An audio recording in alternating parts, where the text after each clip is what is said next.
All right, I think that we're good to go, and we are live. Thanks for your patience, everybody. I'm just a minute late, but thank you for that. Yeah, let me know if everything is good, if you can hear me, if you can see me. If anything is amiss, I will do my best to fix it before we go any further. But I think we're all right. Video is working for sure, at least on my end. You can tell me if you can hear me or not, or perhaps you're not hearing me that well. Hold on a sec, actually. All right, that's a little bit better. Sorry, I usually do these things by the seat of my pants. I always wait till the last minute, which is unfortunate, but it's just in my nature. Okay, looks like we're good to go. Thank you very much, Chris. My name is Nick. This is Board Game Brawl. If you are not familiar with my channel or what the hell is going on here, you just stumbled into this live Q&A. I will explain. This is where you have a chance to ask me anything you like, mostly about board games and card games, I'm sure. But really, you can ask me anything. I can't promise I will answer anything, but everything will at least be considered. All things considered. That's the new name of this show, and I'll try to avoid a lawsuit. If you're really not familiar with the channel, we talk about board games and card games and other types of tabletop games, and occasionally I will pester you to help out with a charity or two. That has been kind of the big focus this week, and in fact, I will apologize to people. I had a really bad. I'm sorry, I'm reading something at the same time I'm talking, which is always good. Good video and audio, but I just had a rough week. I don't know. It was hard for me to get motivated to do a lot of extra reviews. I put a lot of effort into making sure that the word got out about this cool charity thing, which I'll go into in a moment. And for those of you that don't know about it. And also, I've been trying to get the top 100 done as much as possible. Now, 2 top 100s are going to go up today. One of them just went up, and I had to delete it and then put it back up because I put up the wrong version that didn't have pictures or the second opinion pictures. So I had to fix that, and I have another one that's in final editing now. Last night was a weird night, too. I got home from work, and I was like, okay, I promised my fans I was going to do like 3 reviews and put up one of the top 100s. No problem. I got home with my dogs. I'm watching my dog Honeybee for the weekend, and I just went into bed and lay down with them, and next thing I know, it's 1 a.m. So then I just was like, oh, crap. And I stayed up till like 6 working on the top 100s, and then went back to sleep, and here we are. So, yeah, it's been a weird evening and a weird week, and I do apologize for that. I'm going to do my best to get a ton of reviews up tomorrow. Hopefully at least 5 or 6 reviews. I don't know. I know that it's smart for me to parcel out reviews during the course of the week, but I would rather get as many done as I possibly can, and it makes me feel better. I also have a preview I have to do tomorrow. I don't know. It's not going to go live, though, I don't think. No, it's not going to go live until the Kickstarter launches for them, which is a while. I have a lot of previews in the hopper that are for games that are nowhere near close to launching, so it's kind of a weird thing. I'm sure, like last month, they're all going to happen in the same week, which is kind of annoying. What else? Okay, the charity. Let's talk about that just for a minute. I'm sorry, because I know most of you already know about it and don't want to hear about it again or whatever, but just bear with me for a moment. So I'm going to have, I should have a link here, but you can go to the main page of Board Game Brawl in a separate tab and look for the video that was posted like right before this, earlier in the week, which is a little charity video I made. So Stonemaier Games, who makes really awesome games, Viticulture, the Tuscany expansion for Viticulture, Euphoria, Between Two Cities, all these games I can highly recommend, and I'm sure Scythe is going to be at least good. They do a charity auction every year over on Board Game Geek. They put up a geek list with each entry is a different set. I think like they had Euphoria collector's editions in the past, and this year it is the Viticulture and Tuscany combined collector's edition. Comes in a wooden box. It has all the tricked out stuff like the metal coins and all that. It's awesome looking. I wish I had it, to be honest. I wish I could pledge it. I wish I could bid on my own entry. But anyways, every entry on the geek list is for the same item, and every item is attached to a board game media person, a podcaster, reviewer, blogger, vlogger, whatever it might be. Blogger vlogger. Remember that game I reviewed earlier this year? No. And so I'm attached to one of those entries, Board Game Brawl, and every one of us got to choose a different charity of our choice, and every single dollar, every penny from the bidding for each of these items that anyone who's got an account can go and bid on is going to our charity of choice. And the one I chose was the Beagle Freedom Project. The Beagle Freedom Project is a great, great organization, a proactive organization, not just an awareness organization that helps get beagles beagles primarily, but also any kind of laboratory animal that is being cruelly tested on in laboratories. Get them, take them out of that environment, put them into loving homes as best they possibly can. Beagles are one of the most tested on laboratory animals because they're just a very hardy and hale and gentle species of dog, and some of the things that they get tested on are like the most pointless, frivolous junk and nonsense. Many beagles go blind from having cosmetics sprayed in their face. I mean, it's horrible. I don't want to bum you guys out. But this is a charity that is near and dear to my heart. Watch some of their videos online. You'll cry your eyes out. And they actually do something about it. They get legally involved. They are a proactive organization. Awareness is one thing, but actually doing something about it is another. And that's why, excuse me, I'm rubbing my nose grossly. That's why I wanted to be involved with this organization. And the response from you guys has been amazing. We had the top bid for a long time before someone finally tied it over on another entry for like $500, which is fantastic from a super fan of the show. And also, if our entry gets the most thumbs by Monday when the auction ends, I'm going to get an advanced review copy of Scythe, which is awesome, but that doesn't do much for you, right? Other than you get to see me do a review of Scythe. Here's the thing. I already pledged for Scythe. I don't need an extra copy. I am going to gift that to one of you. I'm going to have a contest. I'm not sure how I'm going to do it yet. I might just do it for the thumbs on this entry. And one of you is going to get that copy, either that copy of Scythe, if it's a normal, well, you're either going to get that copy of Scythe if it's a normal version. If it matches the copy of Scythe I pledged for, which is the Super Deluxe version, I'll give you that one. Well, okay, you're going to get one of the copies. I don't know which, but we'll handle it. Okay, it's fine. So I don't know. I just want to be nice to you guys. I want to pass it along. You're doing me a solid by supporting this charity, which I think is great, and I want to pass those savings on to you or whatever. So, all right, I'm done. Let's get to the questions. I know that's what you guys are here for, but thank you so much for indulging me in that. It means a lot to me, and I've said it before, and I'll say it again. I have the best fans in the world, and I always knew that. I'm glad that other people get a chance to see how great you all are. So thank you. We are blowing it away in the thumbs, but I want to keep it up. If you can please share and spread the word, that'd be great. All right, let's get to the questions. New Killer Star 26. New Killer Star, I think I used one of your comments in one of my videos, one of the top 10s. Besides maybe Kingdom Death Monster, what has been the most overlooked game of 2015 in your opinion? Oh, boy, that's a great question. Oh, boy. Overlooked. Damn. You got to give me a second to think about that. Well, let me look. I mean, I'm sure I've kept a game that... I think Pandemic Legacy hasn't gotten enough attention. Honestly, it's kind of a sleeper hit. And Time Stories as well. No one's really talking about those games. No. That's exactly the opposite, actually.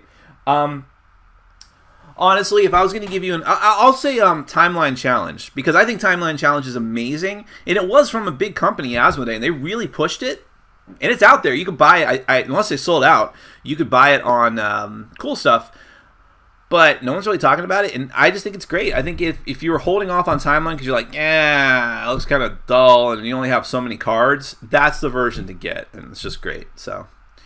Are you surprised that there hasn't been an expansion for Yido at this point? I am a little surprised by that, because that's one of the few games that Pandasaurus and now IDW can hang their hat on as like a really solid strategy game that quite a few people liked. But actually, just because something's critically acclaimed by most people doesn't mean that it's a big seller. So maybe it doesn't sell all that well. I'm not entirely sure of that. But yeah, I would assume there would have been something for it, but it's been a long time now, and I think they've already put out their new printing of it under the IDW banner. I don't know that they're ever going to do anything at this point. That's interesting. Favorite racing game? I'm not a fan of racing games that much, so I'm going to go with the stupid answer and say Magical Athlete. Such the layers of strategy in that game. Nick, did you buy any new Kingdom Death Monster figures on Black Friday? Too many of them.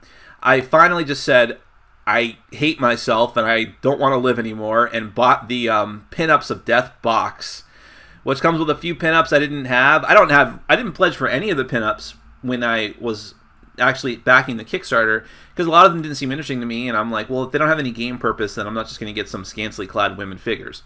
The ones in the pinups of Death box, though, look really great as miniatures, and I'm going to try to start doing actual hobby stuff and painting the miniatures, so there was that, but also there's like 2 cards that are actually of use for the game. So I just did it. I also got a few random ones that I hadn't had yet. Like, what did I get? Now I kind of forget. I did get a couple of other minis, though. I know, I'm a sucker for that stuff. Oh, wait. Is anyone here going to be around for a while that I can make a moderator? That'd be great.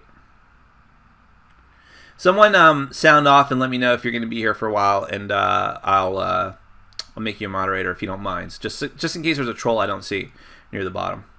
Aside from the guy who's named New Troll. Favorite stock market game? I'm not a big fan of stock market games. I'm going to say Stockpile. That was a pretty great game from this past year. I didn't keep it, but I would have. Is it worth it to hunt down a copy of Dungeon Run from FF? Don't you mean no? Okay, you might be confused. Unless you're getting the name of the game confused with something else. Dungeon Run is from Plaid Hat Games, which is now part of Philosophia. And here's, assuming you meant Dungeon Run, I'll go with that. It's interesting. I have Dungeon Run. I've kept it. It's on my shelf. It's not a fantastic game. One of these days I'm going to have to review it. I think it's a decent game, but it has some issues. However, they have Plaid Hat has teased that they are doing Dungeon Run 2. Like, supposedly it's in the playtesting process, or it was, and it's good to go, but they have not been moving on it. They've been doing other projects, and I'm wondering if the project is either just permanently killed or stalled indefinitely. Either way is like a death sentence at this point. But supposedly Dungeon Run 2, aside from being a new standalone game with a bunch of brand new characters and tiles and things like that, it was going to fix a lot of the issues that people had with the first one. I don't know exactly what that was going to entail, but I was intrigued. And Dungeon Run is hard to get. It's out of print. And I was like, well, I'll hold on to it. They said they're never going to reprint the first Dungeon Run, and the characters and maybe even the tiles are going to be interchangeable between the two, so you could treat it as an expansion set. So I wanted to hold on to it with the hope that Dungeon Run 2 would come out and be amazing. I don't know if that's ever going to happen. Should you go out and buy it? I don't know what it's going for now. I was lucky. I got my copy because I went down to a store in down south of here that it's mainly a comic book store, but they had a very limited game selection, and they happened to have a copy of it brand new and shrink on the shelf because it had probably been there for years and no one had ever bothered to buy it, and it was for MSRP, but it was still like $50 to $60, which I think was better than what you can get it for online now. So I was lucky. Would I pay like whatever it's going for now, and if it's ridiculous? As a game, it's just not that great, and you probably don't, even if Dungeon Run 2 is fantastic, you might not need them both. You would only have to be being a completist for that to happen. And if they never make a Dungeon Run 2, then I definitely wouldn't recommend it, so, because it's only okay at this point. So I'm going to have to say no, but it's up to you. Hey Nick, have you seen the new Batman vs. Superman trailer? Any thoughts? I think that DC is doing everything they possibly can to screw this up. For real.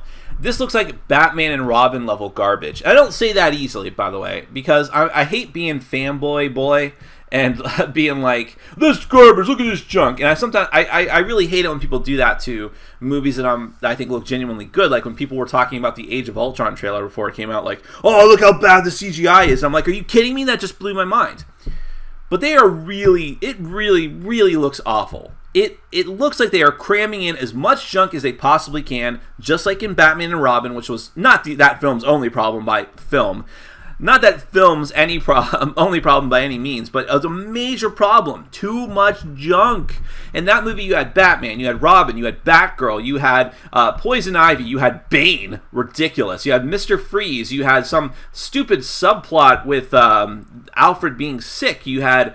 gosh, I'm probably forgetting things that they tried to cram into that stupid movie.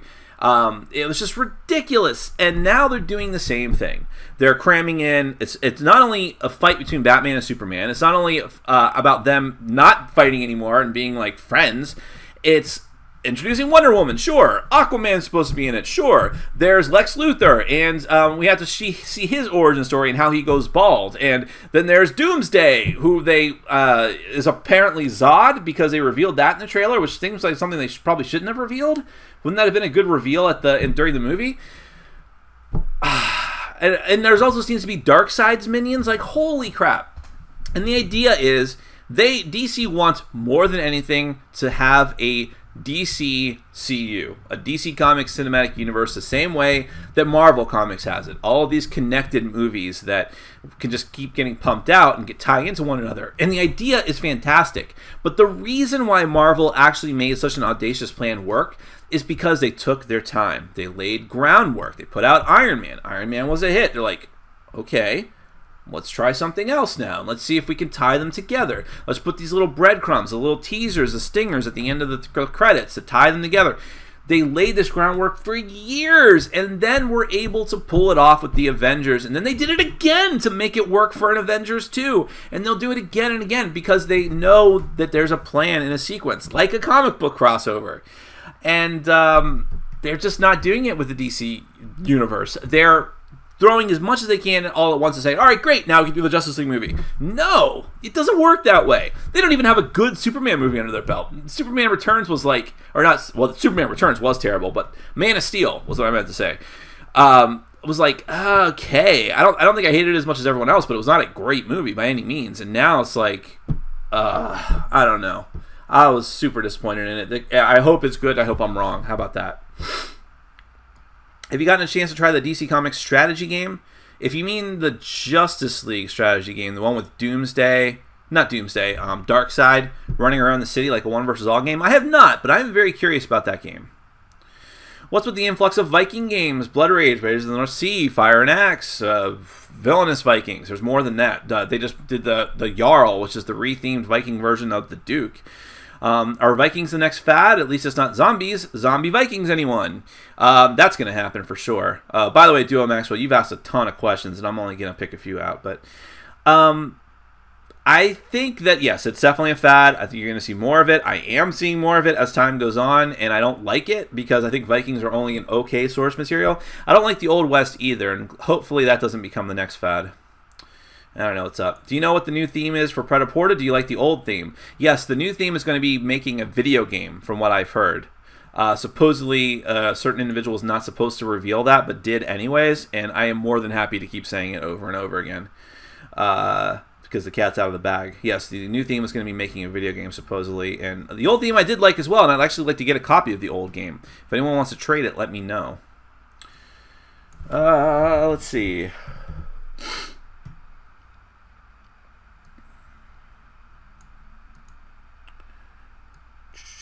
Would you rather be a Jedi Master or a Sith Lord? Neither. Sith Lords are like incredibly evil, and their body starts to decay and wither away, unlike my Adonis body. And Jedi Masters are cold and dispassionate pricks, so I don't want to be either, really. I just want a lightsaber.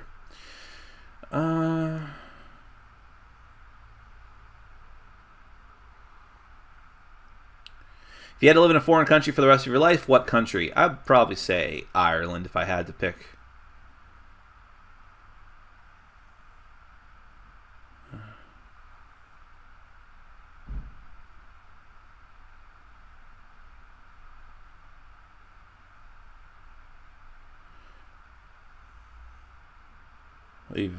You asked a lot of questions. All right, I'm just going to do one more of yours too, Maxwell. Can you explain the draw of playing as a woman in games like Mass Effect? For me, it's just like I don't want to play as some big beefcake dude that looks really weird. I figure like if I'm going to play a character who's definitely not going to look like me, I might as well do something that's out of my comfort zone and something that I think is interesting to me, and see how, especially in the Mass Effect games, how you can take your female character and have relationships that would be out of the norm, whether it's with another dude or with a chick, and it's not like it's that explicit in the game. I don't know, and sometimes I think I just like to do it just to be counter to what most video gamers are, because there are a lot of video gamers, and frankly a lot of board gamers who are like, well, I'm not going to play as a female character. Not going to happen. As if, like, what? Your sexuality is in danger? Your gender identity? Like, well, wow, I played a female character, I feel so different. No, okay, it's stupid. It's a stupid thing. So sometimes I'll just like to be counter to that and shove it in people's faces. It's like a friend of mine, he's probably like the manliest man I know. He's married. I mean, he's just like a really quiet, intense dude. But whenever we play games, or when I used to play games, he moved away, he would always pick pink or purple, and then maybe black as his third color for the color selection choice. He would wear pink and purple shirts. And when asked about it, he was just like, because people don't expect it and judge you based on it, and screw them. Who are they to judge? So, I don't know. Sometimes I just like to stick it in people's eye.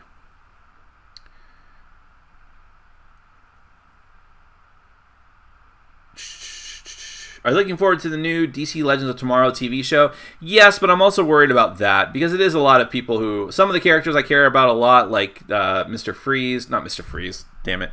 Captain Cold. I was thinking of Batman and Robin again, sadly. Like Captain Cold is really cool. I like Ray Palmer to a degree, the Atom. I don't really care about Black Canary because I think that I used to like Black Canary a lot of quite a bit as what's her name, the older sister. But then they kind of ruined that character, I think. It was like, why did she have to come back or get killed in the first place? And I don't really care about the Hawk people at all.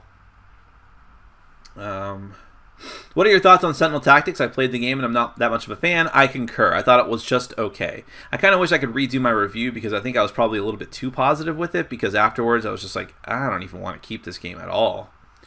Is there any Christmas song better than Last Christmas by Wham? No. I hate Christmas songs, though. I love Christmas. I hate Christmas songs. What is your preferred class in traditional RPGs? That's a good question. I like monks and rogues. But I've had a lot of fun with paladins, too. Yeah, there's a few classes I'm like, immediately think of and see if other people are already playing as them. Monks, rogues, and paladins. Paladins because I totally ham it up, and I really, really love to make life difficult for the rest of the people in my group. Because the RPG groups I played with were like these monsters, basically, who called themselves chaotic neutral, but were teetering on the edge of evil based on the things that we did. So I love just playing a paladin. As soon as I'd be like, everyone go around the table, be like, I'm playing a rogue, and I'm playing a grizzled mercenary fighter. Then they'd be like, Nick, what are you playing? I'm like, oh, I'm a paladin. They'd be like, ah! And I just do my absolute best to catch them doing every nasty thing. I'd always put high ranks in perception to see when they steal from people.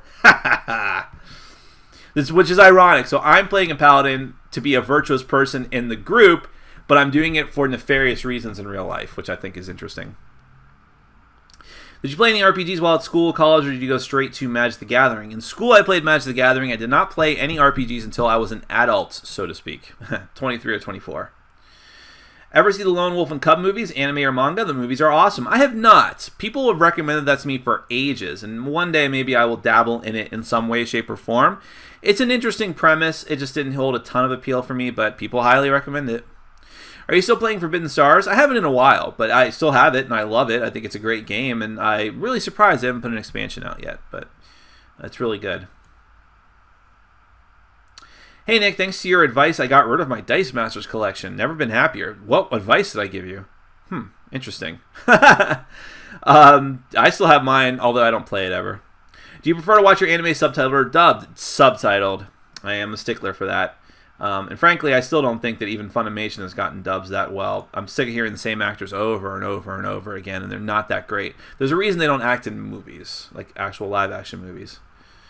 I suspect that reviewers and gamers use the term theme to cover a wide variety of meaning. What does theme mean to you? Is it the mechanism, setting, or subject that makes a thematic game thematic? I feel like there should probably be different keywords for things. So for instance, I can tell you the theme of a game is science fiction. But really, to me, it doesn't matter. You could paint anything as anything, right? Like I can make the artwork in a game science fiction, but if the mechanisms are abstract and have nothing to do with the theme, then is it really a science fiction game? I might argue no. This is a semantical thing, but it's important to me. So that's why I always make the distinction. Do I think that the theme is actually tightly tied to the mechanisms? Do I feel like a warrior king, or do I feel like I'm curing diseases or whatever it might be? And that's not always the case. But it is interesting too, because I do like some games I would say are abstract to a degree. For instance, deck building games. It's hard for a deck building game to be highly thematic, and when they are thematic, they have to go out of their way to do it, buried in a bunch of different mechanisms, like Marvel Legendary. And even that can feel abstract at times because you're just throwing a bunch of cards together at a certain point. But on the other hand, it's much more thematic than the DC Comics deck building game. And Sentinels of the Multiverse is arguably more thematic than both of them. So there's different layers. I know Sentinels of the Multiverse isn't a deck building game, but it's a close comparison. It's a card game with superheroes. So it's a moving goalpost, and it's different all the time. And I think that's the frustration that reviewers have in trying to figure out, like, what, why is this game just not sitting well for me, or why does this game work so well but this one doesn't thematically. And it's frustrating for viewers, especially when it's a game that you like and you're like, wow, this is cool. I really feel like whatever it is, a spaceman or whatever. And then a reviewer says, oh man, the theme is terrible. It has nothing to do with the mechanisms. And people are like, what? But why? Because it's going to be different for everybody. I think that you can say with objectivity that a system works to a degree. But it's hard to be objective and about theme, nor should you necessarily be objective as a reviewer. But that's a very interesting question, Chris. What is the best number of players for the Grizzled? I'm not, I held on to my copy of the Grizzled, but I played it like 4 times before I reviewed it and was like, I haven't played it since. And I played it with 4, 2, and 3. I didn't plan it that way. It just kind of happened that way, I think. I don't think it made a huge... I don't think 2 was that interesting, but I think 3 or 4 was fine. Hi, Nick. New Dawn versus Forbidden Stars. Forbidden Stars is quite good. New Dawn is also really amazing, but Forbidden Stars has more going on, I think, and it just feels more epic in scale. But they're close, though. Your thoughts on the current seasons of Flash and Arrow? I think they're really good. The Flash has been a bit uneven because I don't know that they know what to do with some of the elements they introduced this year. Like, the whole thing with Earth 2 is great, but I think they're kind of messing up Jake Garrick a bit. Like, as one reviewer pointed out, why introduce a second Flash who's just sitting around like a normal dude? And by the way, isn't even in most episodes, or for the majority of an episode. He'll just pop in when it's convenient, like, "What are you doing, Dr. Wells? Are you making another evil thing?" And I'm like, come on, man. And I like the character, and I like the actor, but they're just kind of wasting them, I think. So that's a problem that I have with it. But it's still a lot of fun. I love the whole episode with Grodd and that whole scene when he punched him in the stomach. Arrow has been better than last year, for sure. For sure. And Damien Dark is an amazing villain. I love the actor who plays that guy. So that's great. I love an actor, a villain who hams it up in a good way. It's one of the things I like about Captain Cold. Because Captain Cold is unabashedly just saying all these cold puns. And you can tell, it's just the actor and the writers are having a lot of fun with that character. And I like what they're doing with Damien Dark in that respect as well. He feels like a really powerful foe. Like, even like every time that Green Arrow comes across him, he has to just like fight him off and then run away. That's how strong he is, and they know that. What is the worst Christmas present you ever got?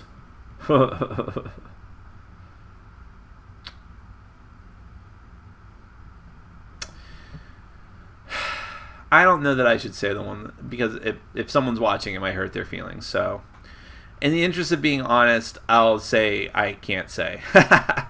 But it was something that bothered me a lot, for a lot of different reasons. Not necessarily just the physical object itself. But I will say, wow, I showed restraint in saying something. That's a first. I will say that in the past, whenever I got clothes as a kid, that sucked, of course. That's the classic answer. If you could rename your channel, what would it be? I don't know, but I have thought about that a lot. I wish that I had. The only reason the channel is named what it is because my meetup group was named that still. And my meetup group was a group that I didn't name. I took it over from someone else, a woman who started the group and then gave up on it like right away when I was really trying to get something going with the meetups at the time. Because I was new to board gaming and I wanted to have a meetup in my local area. And finally, I'm like, look, you're totally bailing on this thing. You're not showing up to the meetups. You're not organizing them well. Do you need help? I'll do it. And she was like, oh, okay, you know what? You're the new organizer. Goodbye, I'm out. And I just took it over, and I kept the name, and then I made the name into the channel name because I didn't think it was actually going to go anywhere. And here we are. This is the channel name. People were like, what does that even mean, Board Game Brawl? I wish I could change it. At this point, I feel like the brand is big enough at this point that if I changed it, people would get confused. And also, I physically can't change the name of the channel. I don't think YouTube lets you do that, which means I'd be stuck with the YouTube name, and all my imagery and things would have to change. So I'm kind of stuck. If I could change it easily, I don't know. I actually thought that Bored with Life was an amazing name, but it was taken, obviously. Although I don't think that... I really think at this point there should be a moratorium on puns or any kind of like thing involving boards or dice or meeples. Enough already, especially meeple. Done. I'm so done with looking at channels that are called meeple. It's so weird and stupid. It was innovative at one point, and I've seen enough of them. So I think it should just be named something completely like whatever. It doesn't even necessarily have to do with board games. If I was going to name it mine, I'd just do something like, I don't know. Don't put me on the spot. I'm not good at that. But I would have something that's not even necessarily board game related for the name, and just get the word out there. Something clever. Nick, do you know what's coming after Arcadia Quest from Simon? Apparently they've already announced another Arcadia Quest expansion next year, but I think they've also announced an expansion for On Her Majesty's Service, The World of Smog, or maybe it's another World of Smog game in that universe. I don't know. It's not time for another zombie side again. That's not going to be till the summer. I'm sure they'll do that again. I don't know. I hope to see a brand new IP from them. Be pretty cool. Excited for Besieged? Yes. I actually purchased a pledge from another person. I traded for it, but I still backed the project for $1, so I'm getting the updates, and it's supposed to be shipping soon, like January. But I have to wait for him to get it and then send it to me, which is frustrating. I'll probably get scooped because of that, I'm sure. I'm going to run an End of the World campaign this week. Any tips for a first-time GM? I would say have things prepared for sure, like you would with any RPG, but be prepared to just go off the cuff a lot for that type of system, because you are playing as yourselves, the other people are playing as themselves, and you're doing it sort of on the fly from wherever you happen to be located at. And just have fun with it, man. It's interesting to put yourselves as characters into a world. I would say don't get too serious. Things that you might be... not think twice about in a regular RPG to sort of be brutal about might be kind of weird when you're playing as yourselves. Thoughts on the new TMNT Dice Masters, Teenage Mutant Ninja Turtles? It's a self-contained game, right? That's interesting to me. I wish they had been doing that the whole time. But, I don't know. I'm kind of burnt out on Dice Masters, but it might be interesting. Hey Nick, what lighting do you use for recording? Nothing official. I have a really, really strong, powerful lamp that I bought like a couple months ago. Let me see if I can show you. Plus I have my ceiling lighting up there, but see that light there? Blinding. That is the main thing I use for lighting now. Look at my disaster of an apartment. Just games everywhere. It's crazy. Just all over the place. But yeah, that's it. Replaced a lamp that was not working well for me anymore.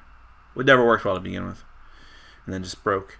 DC and Marvel have some good board games. Think any of the latest Image comics would translate well as a board game? I'm not up on Image comics, unfortunately, where I'd be more qualified to answer that question.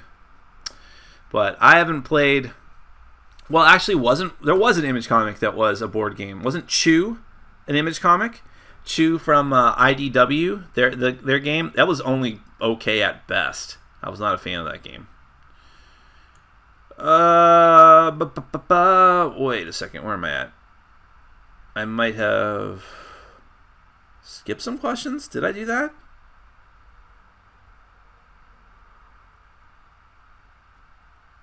I think I did. How did that happen? I don't know what happened here. Yeah, I'm sorry. I'm skipping some questions I don't mean to. Best game you've played this week? This week?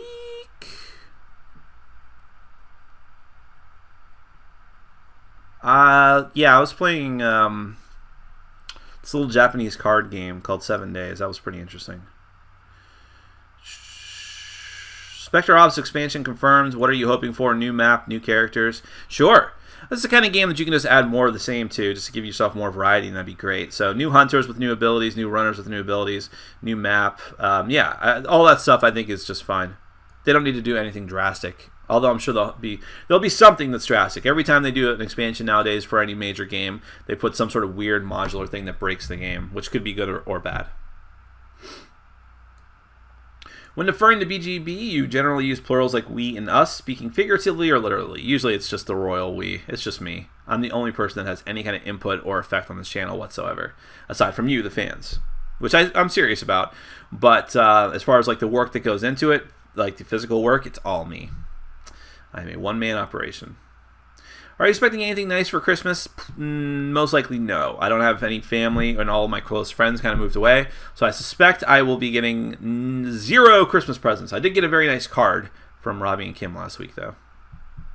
Alumni of the show. DC and Marvel. Okay, here we go. DC and Marvel have some good games. This is okay, so we're up to where I skipped before. Okay. I know this Forbidden Stars is a prime spot on your shelf, however, I have not heard you say much about it. Any reason this seems to have died? I don't think it's died. I just think that Fantasy Flight Games has been swamped with new stuff to get out, like the Star Wars stuff. I think it's sold well. I think it will continue to be expanded upon. It's just going to take some time. And I don't know. It's on my shelf because I keep it, and I think it looks good on the shelf. Did Motenai make your top 100? It's so good. I haven't even played it yet, so sadly, no. I do have it, though. I'll play it eventually. Force Awakens, thoughts? I'm excited for it. I'm not a huge Star Wars fan like a lot of other people seem to be, especially in the board gaming industry, but I do like it, and it looks good. Hi, Nick. Please make sure you have a complete break over Christmas and New Year's. I'm sure the fans will understand that you need a rest. Yes, but I have rested quite a bit lately, and I do want to get back into the swing of things. I really want to be at the point of putting out 6 reviews a week on average, and like maybe a top 10 every 1 or 2 weeks. What are your thoughts on Castles of Burgundy? I think it's a very good game. It's not the greatest game for me just because it is so dry. It really is. There's no theme to that game whatsoever. But I will say that every time I've played it, I've gotten into it. I appreciate the mechanisms. I feel like crap when I don't do well, which is all the time. I probably only played it like 3 times, though. So, but I like Stefan Feld. I think he's a very good designer. It's just that he is mechanisms over theme every time. So... What kind of car do you drive? I have a 2010 Chevy Cobalt that is doing well so far. I need it to last a long time because my credit is so bad I'll never be able to get another car again, I think. And yeah, Castles of Burgundy is almost always on sale, especially at Amazon. So if you ever wanted it, it's usually on sale, and it's a great value for that. Are you going to see Krampus? No. I barely know anything about it, but I'm not really into horror movies that much. Hi, Nick. I would like to... Oh... What? Oh, okay. I was messed that story altogether. Never mind. I'm not even going to say it. But he wants to buy a gift for his 6-year-old kid. He is not a good team player, so it would be great if it's a co-op game. Any suggestions? Well, sure. You know, you'd have to import it, but if you can get a copy of Geister Schatzmeister, I think that's a great game. And you can get it for like $50. I mean, even if you have to import it, it's not like tremendously expensive. From like Amazon.de, the German Amazon. Maybe even regular Amazon has it in their marketplace. I don't know, but it's Geister Schatzmeister, which translates as like Ghost Detective. There's English rules online. It's a very simple cooperative game. It's probably a little more advanced than a 6-year-old can handle, but you could ease them into it pretty easily. And it's got fantastic looking pieces and miniatures, great artwork. It's got really cool ghost minis and little kid minis. And it's just a great theme, and it's very harmless. There's nothing offensive about it. And I thought it was a very, very good game. I kind of wish I'd kept my copy just for the sake of keeping it, but I was never going to get it played. But that's a good one. That's a really, really good one. You'll have to... I'm not really adept at picking out kids games, though. So you're going to have to... I would say go to BGG and look around on their forums for good kids games. Because there are other kid cooperative games. I don't know a lot of them off the top of my head.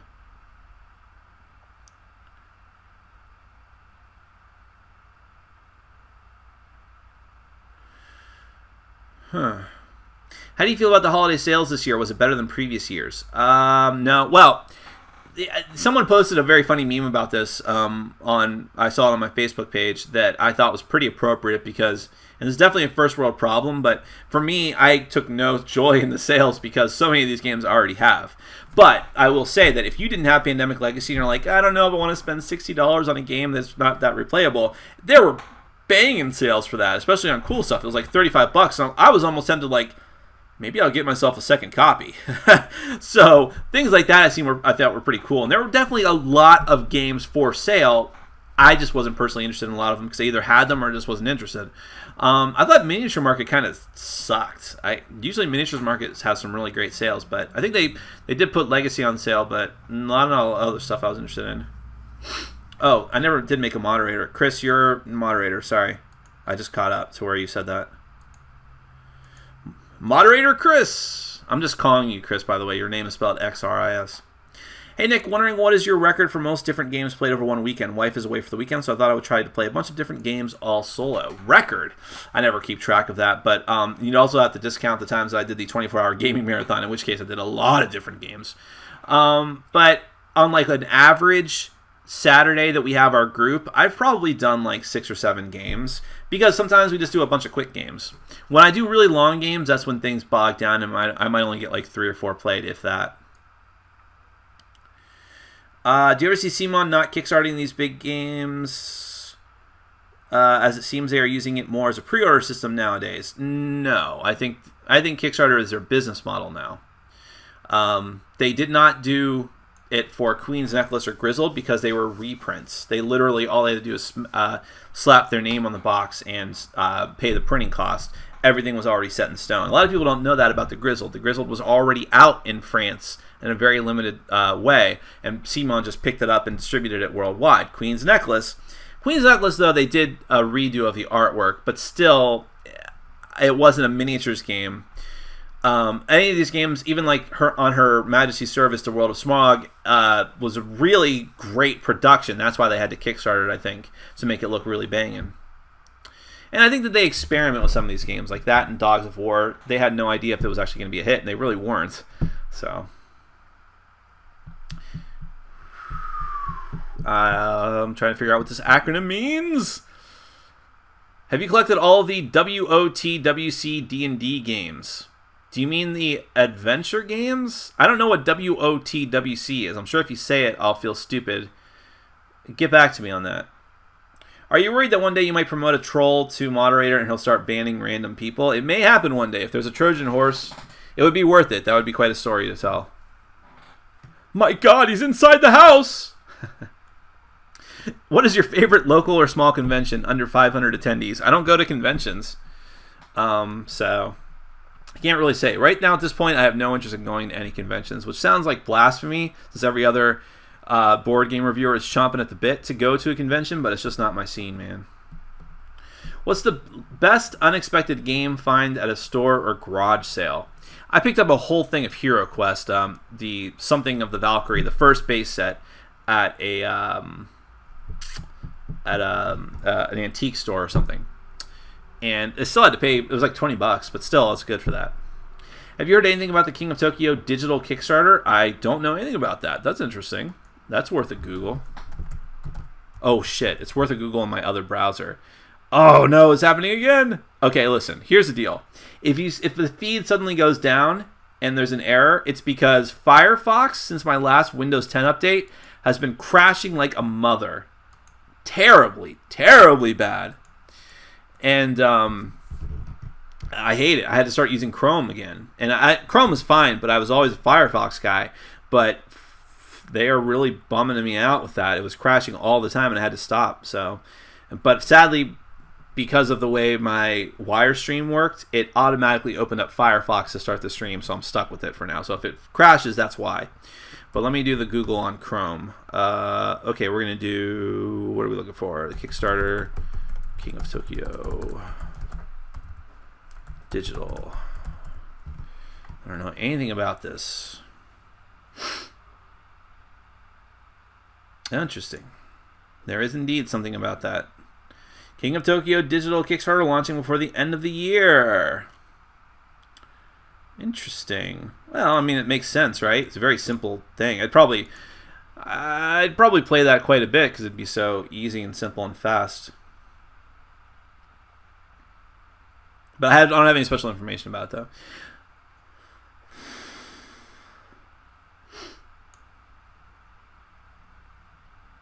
How much should gamers expect to invest in assembly and painting? You mean in general, or for like Kingdom Death Monster in particular, which you were referencing? I mean, look, I think that I understand not wanting to put stuff together, and it is aggravating, and I wish I didn't have to do it. But I think that if you know that going in, I don't know. It's tough to say.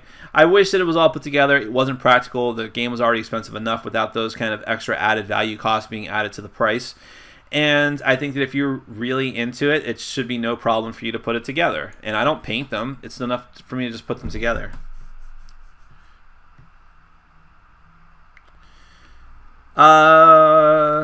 The DC animated movies are amazing. Why can't they just get it right? I don't know. The staff that they use for DCU or the anime universe, which I think they've had some of the main players there for quite a while, they just know how to get it right. They just know what to do there. Do you still like Force of Will? I do. I just don't get it played. If I get it played more, it might have even made my top 100. It won't, by the way. Spoiler. What game do you not enjoy that is the most resoundingly loved? The first one that pops in my head is Carcassonne. There have been others like that in this past year, enough that I've been thinking of doing a top 10 list of games that are loved that I hate, or games I hate that other people love. Like Welcome to the Dungeon, One Night Ultimate Werewolf, and it's even slightly, potentially worse, or maybe slightly, just only slightly better, sibling, One Night Revolution. Horrible game. Oh my gosh, I hate those games. So yeah, actually, I think it's probably at this point a runner-up between Carcassonne and One Night Ultimate Werewolf. People really love that garbage. Garbage. What kind of lighting do you use for your videos? Wow, different person asking that. Watch the beginning of the video.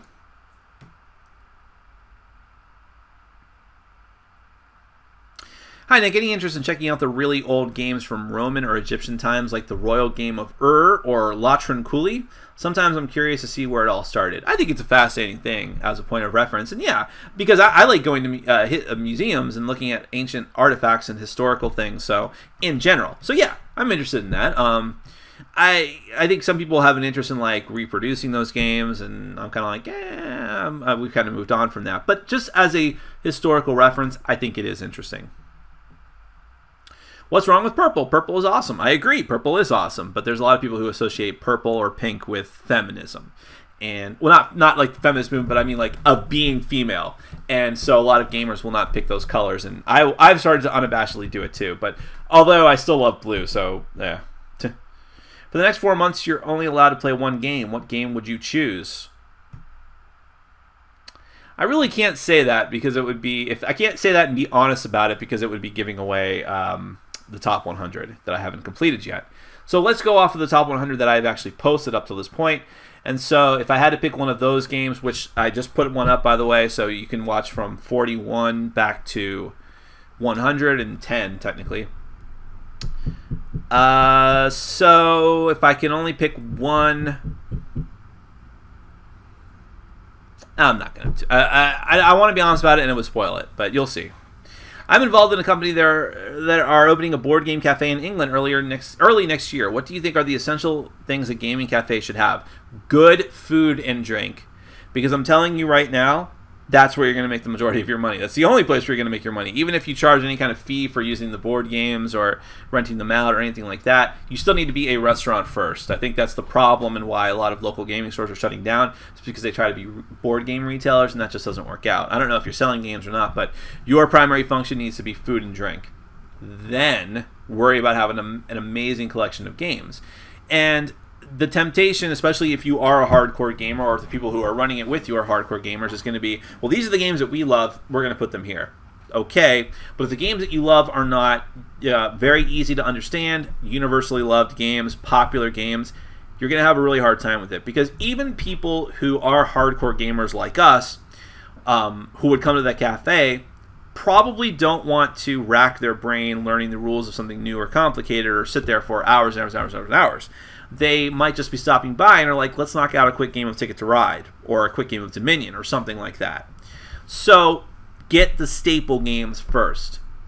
Figure out what those are, what the best-selling games are, and then as time goes on, unless you have a ton of money up front to do it, flesh out the collection with more and more off-the-wall obscure stuff and see how well they do. Keep track consistently of the numbers of these games. How many times they're checked out, how many times they're played, the condition that they come back in. Keep track of every type of stat possible on these things, and then adjust the collection accordingly. If Dominion is getting played so much that the cards are starting to get worn out, buy more copies of Dominion before you buy something brand new. It's just the way that it's got to be. But as time goes on, you'll sort of flesh it out. Definitely keep track of what the Snakes and Lattes guys do, because they talk a lot about what it takes to run a cafe, and they seem to be doing it very well, so I would think that they would be the experts. Also, if you can, it's probably very expensive, get those Lazy Susans for Dominion, because those are really cool. Are you going to review Hunt, the Unknown Quarry? I'm not even sure I've heard of that game. Let's Google that stuff.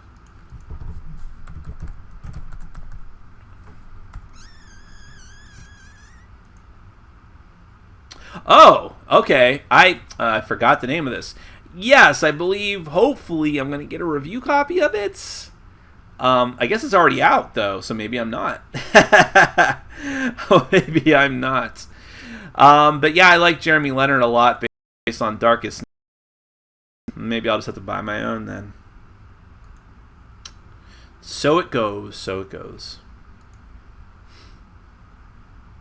Although my review queue is so backed up that I really don't even want to buy any games.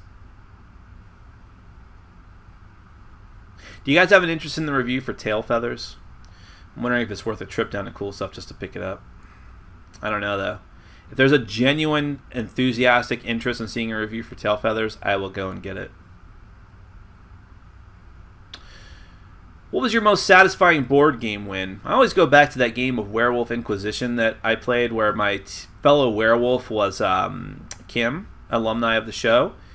And it was really weird. That game is a weird game. I like it a lot. But we were in a situation where I think we were both playing the game as best as we can. But unfortunately, at a certain point, I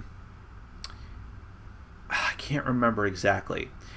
I don't think they were on to us. I don't think they were on to either of us, but we were in a position where either they were going to know who we were or they were going to the good guys were going to win the game unless we made a bold move.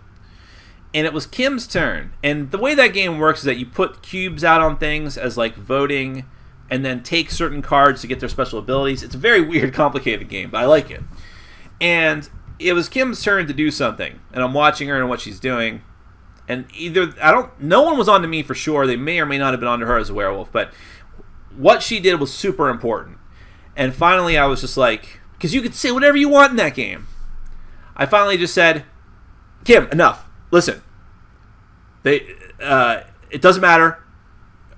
You're on my team. Do this. If you do this, we win. And she was like, are you sure about that? I'm like, yes, just do it. And everyone's like, what? You're the werewolves? And I'm like, yes, and there's nothing you can do to stop us. And sure enough, because of the sequence of events after that, we were able to win the game, and there was literally nothing they could do. Because unlike in regular werewolf, they can't kill us. They can only kill cards out on the table. And we set it up so that they could only put themselves in a position to kill villagers, not werewolves, and we ended up winning after like one more round. It was very weird, but it was one of the most satisfying wins because I'm like, I don't care that you know who I am or who Kim is. We're about to whoop your asses. So that was really cool. Best Christmas song, Pogue's Fairy Tale of New York. I think you'd like it. I will try it. Zombie side. If you have the first 2 seasons and the dog companions and zombie dogs, is that enough to keep you busy? Oh, yes. You have so many survivors and so many different types of zombies and so many tiles and scenarios and downloadable scenarios. You don't need to buy anything else for quite a while unless you're a maniac like I was for a while, or still am.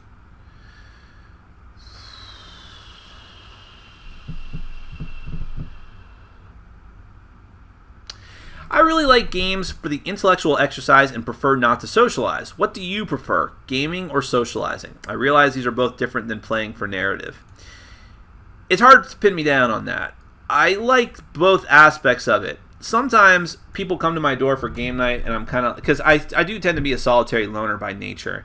And people come to my door for game night, and I'm like, And sometimes I think, like, I just don't, no matter who the person is, I'm not pointing anyone out, but I'm just like, I just kind of want to be alone. I wish I could just game by myself. But then on the other hand, when I'm playing a game that requires a lot of interactivity between the players, and there are people that I really like and I get along with very well, it's amazingly fun. But sometimes I'm very, to use a phrase improperly and probably offensively, I do feel like I'm bipolar when it comes to some things like that, because sometimes I really want to be social, sometimes I don't. Sometimes I just want to lose myself in the mechanism, sometimes I don't. It depends. It's hard to pin me down on that. Are you planning on going to any cons out of Florida this year? No, I'm probably not going to any cons at all, most likely. I just got Francis Drake and in love with it. Any recommendations based on that? I haven't played Francis Drake, so I can't speak to that specifically. I've heard that it's a very good game that has like a track that you can only go forward on, you can never go back on, something like that. What's another game I played like that? Oh, crap. Tokaido, but Tokaido is much lighter than that, but has the same idea. How would you solve the mass shooting problem in the U.S.? By the way, this is your pal Gen X, just too lazy to switch accounts. This is where I get in trouble, but I don't care. I had a friend of mine. There's definitely a contingent of people, mostly other reviewers, in which case I say, who gives a shit what they think? But I only care about what the fans think. But definitely people who are like, oh, why are you so opinionated and political? And I had a very good friend of mine whose opinion I respect deeply, who's a hardcore gamer, much more so than me for a much longer time, who pointed out constructively, maybe you shouldn't be as political or answer these questions or put out your religious beliefs or lack thereof and all of these different things, because if you want this to be a realistic business, you're only going to alienate people by doing so. And he is right, and he meant well by saying that, and I don't necessarily disagree with the sentiment, but I also think like a lot of why people have come to my channel in droves and why people stick around and are such great fans of mine is because I'm honest and open and just put my heart on my sleeve and talk about the things that are important to me, whether they're board gaming related or not. So at this point, I just don't want to change. And if you're offended by it, I'm sorry. I'm an uber progressive liberal, and I feel like it's important to say some of these things because I feel like in the gaming industry, especially whether it's board games or video games, we have an issue with people not really caring about what's going on in the world, and I feel like it's important to talk about them. So when you ask me, how would you solve the mass shooting problem in the U.S., I say, I said it before, I'm an uber progressive liberal, and I don't pull my punches. I would say repeal the Second Amendment eventually through whatever kind of means you want to use, whether it's a buyback program or what. Round up every single possible gun that we can and burn it down for molten lead and steel. There's no purpose to that amendment anymore. It is pointless. Or if you want to, change it to say that the U.S. will always have a well-regulated militia or a well-regulated army, but that is not you and your neighbors. That's what I think. And yes, I understand that those people were terrorists, but I also understand that the easy way that they were able to get guns was just ridiculous. And I know that people were like, oh, but California had all these gun laws, and see, it didn't work for them. Yeah, because there's a lot of ways to get around gun laws, and just the mere fact that you can flood the marketplace with so many guns from across the country everywhere, the whole gun culture is what needs to go, and the obsession that people have with it. And it's not to protect your family, it's because you're obsessed with guns. I played Arcadia Quest for the first time last night. Who is your favorite character? Mine is Wisp. I'm sorry that I don't remember who that is. I feel like Wisp is the ninja, who I do like, if you're thinking of the same person as me. Yeah, I really love the ninja. I really love the cat people that just came out. So many good characters in that game. That's what I love about that game is the characters. David, I'm not going to answer that question just because I want to. I have very strong opinions about this. Maybe if you ever meet you in person, you can ask me. But I just don't want to keep... it's also the follow-up question from Menzo. I just don't want to get involved with this kind of stuff anymore. It's too much stress. I want to focus on making the channel good. I want to focus on communicating with you guys. I try to be as open as honest as I can about some things. But at a certain point, something's just like, I don't want to deal with any more fallout from it, so. Whenever I play a game with someone who hasn't played it, especially if they are new to board gaming, I try to let them win so that they might enjoy the game more. Have you ever taken that tactic? No, because I'm not that great at games. So usually I feel like I need to go all out in order to not embarrass myself. And there's nothing worse than when I lose to people who are brand new to the game that I've played multiple times. Although sometimes that's with people who I know are objectively smarter than me, so it takes some of the sting away. Like, it was going to happen anyways. But if it was like kids or something, yes, I'd probably purposely pull my punches.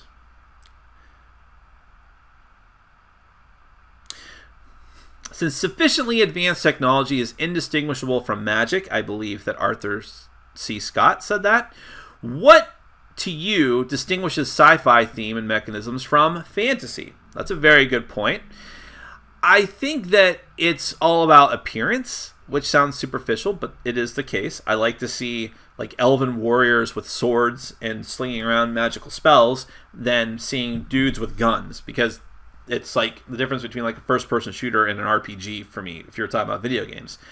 But I do appreciate that question deeply because I love that quote for a lot of reasons.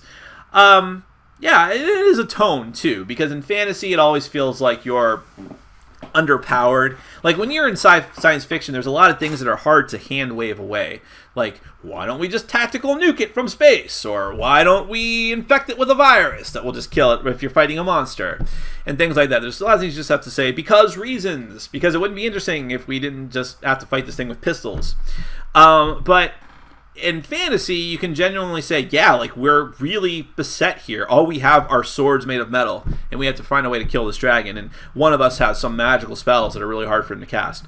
So sometimes I think that limitations are a better thing as well. And even though magic can be seen as the ultimate hand-waving thing in some ways, the way it's done in most games is that magic is only equally as powerful as like hitting something with your sword. It's just in a different way. So.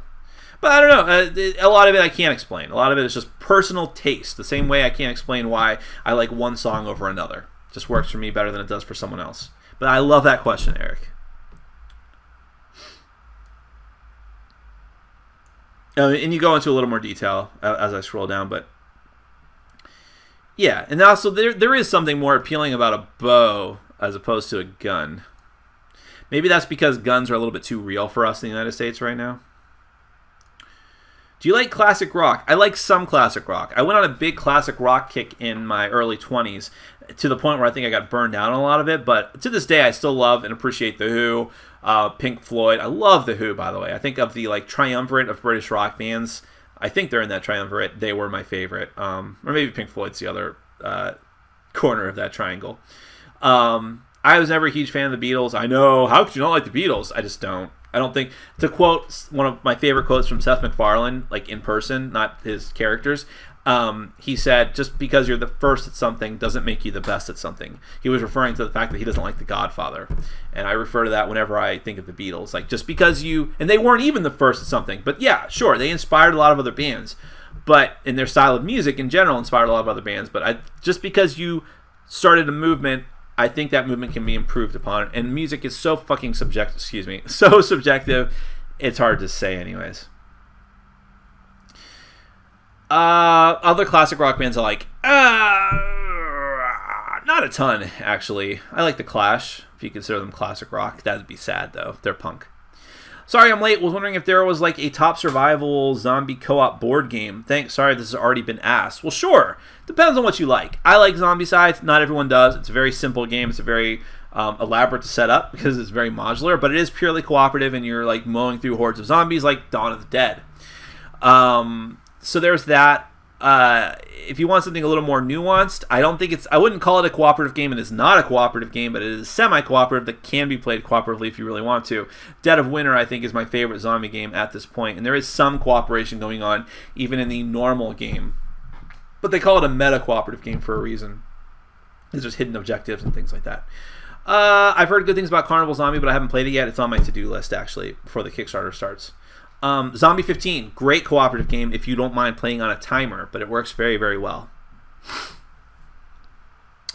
I also got this little thing. Oh my gosh. I'm excited for this. Maybe I'll make a special exception, even though it's on the top of my review queue. This is Zombie Tower 3D. So, the super fan of the show, who actually I think he still is, the highest bidder for the Viticulture Tuscany Collector set in the auction, got a lot of games for me from the Tokyo Game Market. And I didn't ask for this one, but he said, I took the initiative. I'm sorry, Nick. I thought you would like this one. And I'm hoping that he's right about it because it looks amazing. It's got cute chibi art, but look at this thing. Okay? You build a 3D structure with like open rooms and things. And it's semi-cooperative, supposedly. And like there's some weird mechanism, I don't know all the details yet, where you physically pass objects like cards through the rooms to the other players to get them to them. I really hope it's good. It seems amazing. Zombie Tower 3D. And what's interesting is this company put out another game using the same structure, but rethemes to an office building. So where you're just office workers working together, which is like... I think it's a great idea. I hope it works well. How did you hear about the 1039s? That was some awesome music. Well, thank you very much. And so what happened with that is, and to be fair about it, I sometimes feel bad promoting them because they kind of screwed me. They were one of the very first Kickstarters I ever backed. They were this young band. I think they were just high school kids, or they were just out of high school going into college. And they started a band. I liked the music a lot, and they had really cool pixel art for their channel, and that appealed to me. And so I backed them on Kickstarter to produce their first album. And I backed at a pretty high pledge level to get a physical copy of their album, a digital copy of their album, and also a t-shirt. And they totally screwed everyone on that campaign. They didn't deliver any of the rewards. They didn't deliver the CDs. They didn't deliver the shirts. But I still like the music, and I was like, look, since you guys didn't deliver on the Kickstarter, can I just use your music without paying you? And they're like, yeah, whatever. And they broke up, so they're not even together anymore. But I still like the music. Yeah, that was a bummer. That's one of the Kickstarters that failed for me. At least it was only like $50, though. Do you have a girlfriend? And if so, would you ever bring her on your YouTube channel to present shows with you? I do not have a girlfriend right this second. I've dated off and on in the past couple of years, but it has not been a major focus for me. If I did and she was legitimately into gaming and asked me about it, I would do so. I would be very, very, very cautious about forcing other people in your life to be involved with your obsession, no matter what it is. And I just don't want to make that the focus. Like, whenever I have dated people, I've always tried to just like sort of be like, yeah, I do this thing with the YouTube channel, but I don't try to make a huge deal out of it unless they ask a lot of questions about it. And some people do.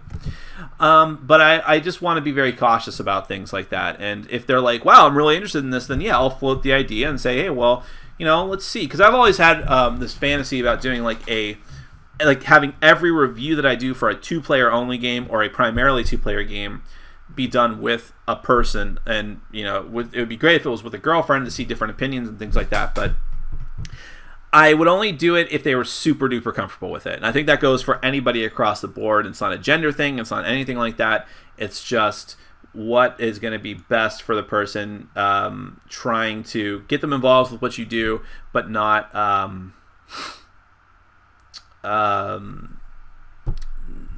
force them to be a part of it or make them feel guilty for it. Hey, Nick, any news on new season expansions? It's interesting about that. So I was wondering, and I don't pay attention to the forums for the games that I love the way that I should, but I went to Seasons forum and was looking around, and someone had asked that question, and supposedly the designers basically said, we're kind of done. I think people are making fan expansions for it, and I don't know. There might have been some rumor that they were going to do something, but it seems like it might be done, and that's kind of a shame. The game is very well received. It's sold very well. It's hovering around like the 101 to 110 mark on the Board Game Geek game list.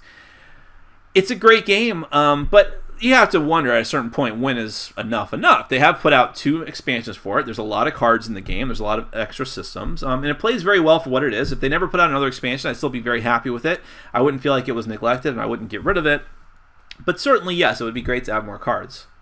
I don't need any more new modular stuff, but more cards would be great. Any new live plays coming up? Nothing is planned, unfortunately. It doesn't seem to be in the cards lately. I know this Blood Rage does not seem to be on a top slot on your shelf. For reasons? No, it's there. Actually, it is. It's right there behind me. It's pretty high on my shelf. It just might not be visible from where I film. But no, listen, anything that I keep is a game that I love. I tend to put certain games near the top of my shelf because I think that the viewer is going to want to see them more. Like, wow, he's got Forbidden Stars on his shelf, or Roll for the Galaxy. This guy must really like his stuff. So I pick games that I think are very, very well liked by a lot of people because it could sort of mislead people into thinking I know what I'm talking about. If you want to just cut to brass tacks, okay? But it doesn't. Other than that, the placement of the games doesn't mean anything. If it's on my shelf anywhere, I love it.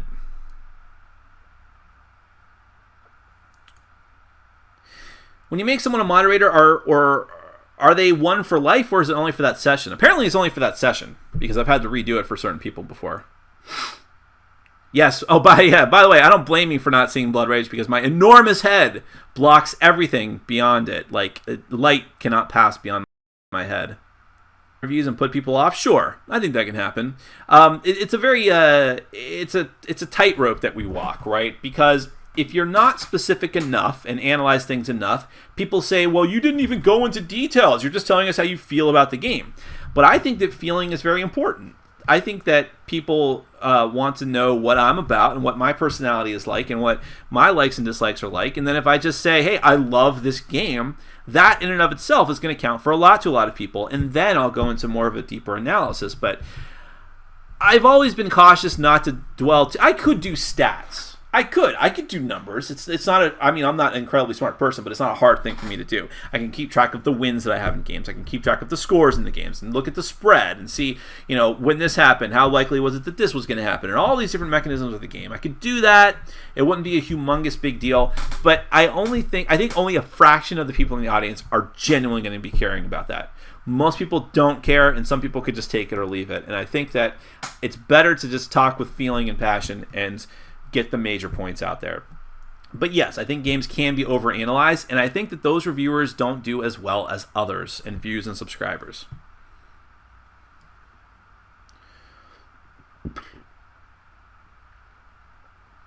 Wizards of the Coast West... What? Wizards of the West Coast? I still don't understand. You must mean the adventure games. I have 3 of them. The only one I don't have is a Chardalon? I think so. Will Kingdom Death Monster make it into your top 10? You'll have to wait and see. By Tuesday, I think you'll know the answer to that question.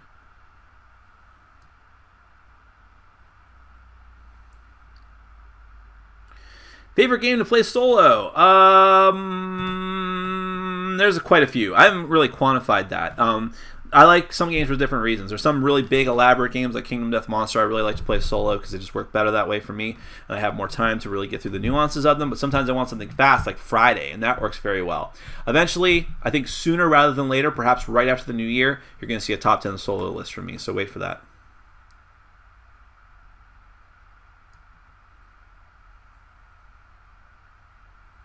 Say what? Blukes, I don't even know what you're talking about there because I don't think I said anything about my top 100.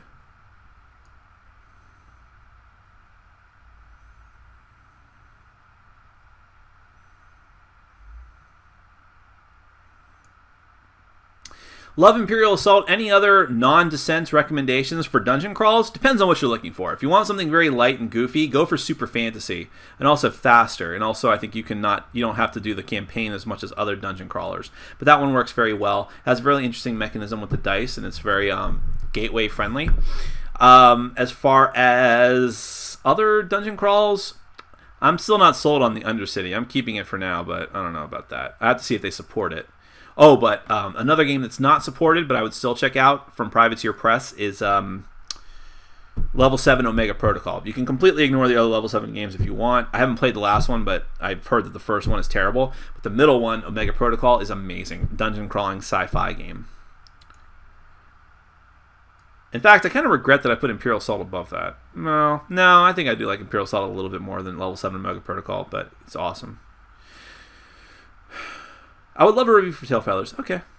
Can you comment a little more on Champions of Midgard? As far as what? I think it's a great worker placement game. I think the theme is strong, much stronger than Lords of Waterdeep, and inevitably that's the game it's going to be compared to because they're the same weight and they're the same worker placement game, and they both have a fantasy theme, so to speak. But I think the Champions of Midgard is much more thematic. I think that there's much more active and interesting as far as like the mechanisms in it. It doesn't feel quite as dry. Lords of Waterdeep is still great, but Champions of Midgard, I think, is going to replace it for me eventually. At least let's see what happens when the first expansion comes out, inevitably. Did you back the others? I did. Looks great. Also, what do you think about point disparities on Blood Rage? To me, this is a game where you have to go after the player who is leading, otherwise he will just blow everyone out. I agree with that. I think I alluded to that or said it directly in my review. It's not a close game. I have not had a close game of Blood Rage. Well, maybe a couple of people have been close, but for the most part, it's just been maybe one or two people way ahead in the lead, and everyone else is just like, hi, I'm still here. But a lot of that could also be like new player things too. I have to admit, I don't think I have played the game yet with a full group of everyone all being experienced with the game. It's always been either like I played it the first time and we were all new to it. The second time I played it, it was me having played it before, and then everyone else was new. The third time I played it, it was like me and one other person who knew what we were doing, who had been in one of the other groups, and then a couple of new people. And then the fourth time we played it, I think I was with a bunch of brand new people again. So I haven't played it with, and of course I won like at 2 of those games. So I don't think I played it with all experienced people, and that would be an interesting thing. I wonder if the point disparity would be much closer. I don't think that it's a fault. I mean, it is a fault, I guess. But man, I tell you, even when I lost in that game by a lot, it was always interesting to me. Even when I kind of knew things were going really badly for me, I was still engaged the whole time. So I don't think it's a fault that's killing the game. The only thing that really kills it, and it ties into that, though, directly, is when someone is out of power and has nothing to do on their turn, while everyone else is still doing stuff. That hasn't happened to me, but I've seen it happen to other people, and it was just, like, the worst thing ever. And I felt so bad. I'm like... And that could happen in Chaos in the Old World, by the way, which is a very close analog to that game. So that, I think, is a bigger issue, even whether that person goes on to win or not. But...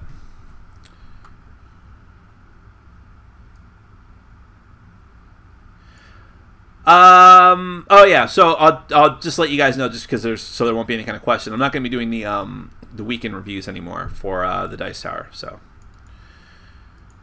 Black Plague, should it be at last shipped to backers before Christmas? Really? That'd be amazing. That's another one that I'm getting from someone else, so I really hope that's the case. I got to send that guy an email. Warhammer Quest, what do you think of this game? Good or not? Depends on what you mean. Do you mean the original Warhammer Quest? I haven't played it. Do you mean the Warhammer Quest Adventure card game? You can watch my review of it. I liked it a lot. We're almost to the end here, so we're probably going to wrap it up. America is like a broken board game. Fix the rules. I agree. There's a great tweet that I retweeted and posted on Facebook from a friend that's been getting a lot of likes because it's great. It says, I'm going to curse here, so if you don't like cursing, but I don't think it works as well without cursing. It says something like, if J.J. Abrams said, no Star Wars until America has competent gun control, America's nerds would unfuck this country by Comic-Con. And I think that that's a perfect encapsulation of the fact that we can change. We can absolutely change this country, but we don't have the motivation to do so. I think the majority of these people in this country, if they thought about it for a moment at least, would say there's something horribly, horribly wrong here. But the majority of people don't want to do anything about it or be active about it and don't want to start political debates because we're not supposed to be doing it. We're just supposed to be talking about board games. We're not supposed to have opinions about anything else. Favorite IP? Well, that's not generic at all. I think everything should be Mass Effect or Dungeons and Dragons. There you go.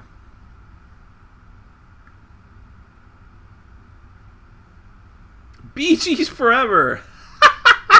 That's just a random comment.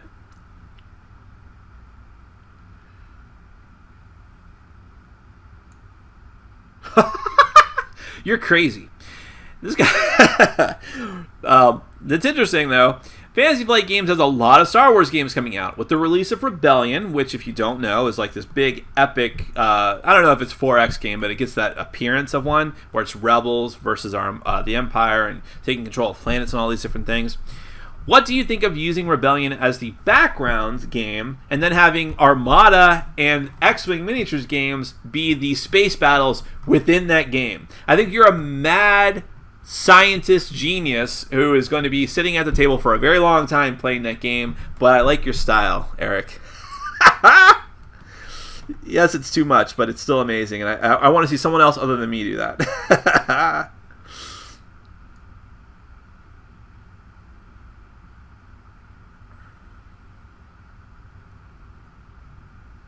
I've found the more board games I play, the less interest I have in video games. Do you feel the same way? Sometimes I feel the same way. I definitely has killed my video game hobby for me. But on the other hand, I've been feeling some pushback from myself because I'm like, oh man, Fallout 4, I really want to play Fallout 4. And I keep seeing these amazing looking like indie Steam games come out, and I just wish I had the time for them. So I'm hoping one day I can find a balance between the two. Maybe if I have some extra time over Christmas. If there is a game that you would say you need all the expansions for, what game would it be? All of the expansions? I mean, look, I think one good expansion, like Eldritch Horror was great once the first big box expansion came out. And Seasons needed maybe one expansion. But again, I played it so much, maybe I'm very biased in that regard. All of the expansions, since you phrase it that way, I don't know. I'm looking at my shelf in the mirror on the other side. Arcadia Quest needs a lot of characters, so you need as much as you can get for that game. I'm a little bummed by the Meeples and Champions of Midgard. They really should have made better, less default ones. I would agree, I think. I think that, if anything else, yes, they should have different Meeples, but maybe I'll trick mine out. I don't know, now that you put that idea in my head. There's probably Viking Meeples you can buy, but you need a lot of them, that's the problem.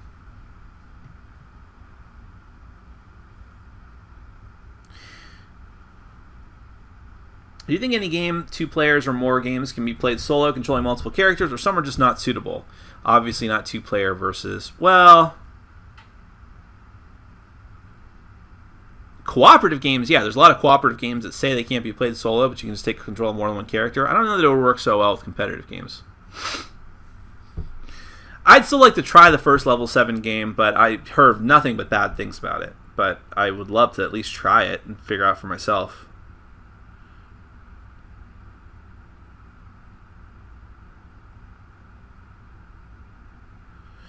I was listening to a podcast and they said America is a schizophrenic giant that both have to agree to actually accomplish anything.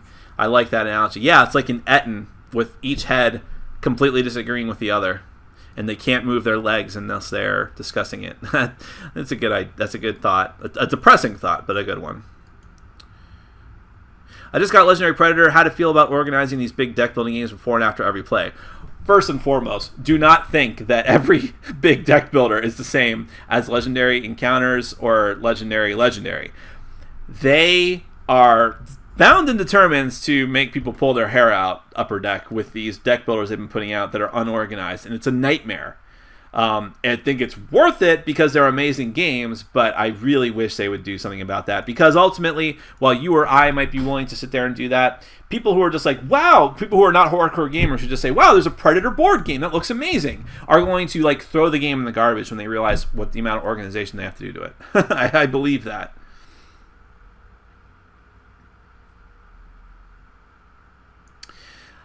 Dork the Orc, I can't answer like what 5 games would I grab for the apocalypse, because you're going to find out the answer to that soon enough in my top 100 list. So stay tuned to that. I would say that my top 5 would be the top 5 I would take. Nick, did you ever get around to playing Sherlock Holmes Consulting Detective? No, I really want to though. Eventually I will. I'll do it solo. And this will be the last question I answer because it seems pretty interesting. Which IP would be best in game form? Bleach, Fairy Tale, or I don't know how to pronounce this. It's RWBY. It's a YouTube series I have not watched. So by my mere virtue, I'm not making a judgment call here, but by mere virtue that I have not watched it, I don't know much about it. It seems interesting. I just don't know it. I'm going to have to eliminate Royby? Is that what it is? Maybe. Bleach or Fairy Tail, though? I don't know much about Fairy Tail. I read a bit of the manga. It seems interesting to me, although it seems like a bit of a One Piece ripoff. But I might be totally wrong on that. Don't quote me on that. This is the constant problem I have, though. There's so many good anime, right, and manga. And I like Bleach despite a bevy of problems the show and the manga had, right? However, I don't think that most anime would translate well into board games, because most of them are character-centric. Here's some really cool, important characters, and they go through some events in their life, which means you either have to do like a campaign-style game, which could be interesting. I'd like to play like a Bleach campaign game where you take control of different characters, or it's got to be something like what Plaid Hat Games did with the BioShock Infinite license, which is to say, let's do a wider shot angle lens at the landscape of like these major factions, and kind of just have the ancillary characters, the important characters of the show, just sort of be like these roaming forces. They did a Conan game like that too, and I'm afraid that's what has to happen. It either has to be an adventure game, or it has to be a completely different game that does not focus as much on the characters. I don't think that's really great for anime. Which is not to say that I don't wish that. I mean, I think that there's some great options there, but for Bleach, it would have to be, or it has to be like a level 99 game where it's like fighting, which would be great. I think the level 99 should go out of their way to get the IPs for Bleach, Hunter x Hunter, whatever, any kind of fighting anime, JoJo's Bizarre Adventure, and have them as characters in their next BattleCon game. That would be amazing. Alright guys, I'm going to go ahead and call it here, because otherwise I will just go on and on forever, because as I've said it before, and I'll say it again, the Q&As are my favorite thing I do on the channel, and it's not because of me, although I am incredible. We all know this. I'm waiting for you to agree with me, silently. Okay. Really, it's about you guys. You guys are the best. You ask fantastic questions. You're super interesting. You stay involved. We always have between like 40 and 60 people watching, which is fantastic. I'm very, very happy with that number. And it's just great. I love interacting with you guys, and I love just being a part of your life for this brief period of time. As creepy as that sounds, I'm watching you right now. Whatever you do. So, I love you guys. Thanks so much for sticking out, hanging out with me today, and have a great day. It's super dreary here. Florida's winter weather is just constant dismal rain. That's what we're in the middle of, but I hope that you are having a great day somewhere, somehow. Thank you very much. Take care.